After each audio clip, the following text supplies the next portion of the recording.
صفت کوچه مشهد بوی امام رضا میده، دیدن گل دستاش دل آدم جلا میده.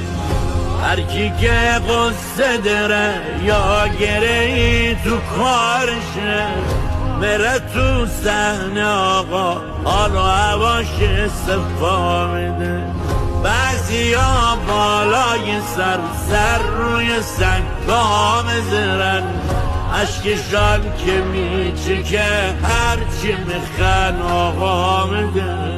صبح زود سر کوچه هر کی که از خانه میه، دست به سینش میذاره سلامی به آقا میده.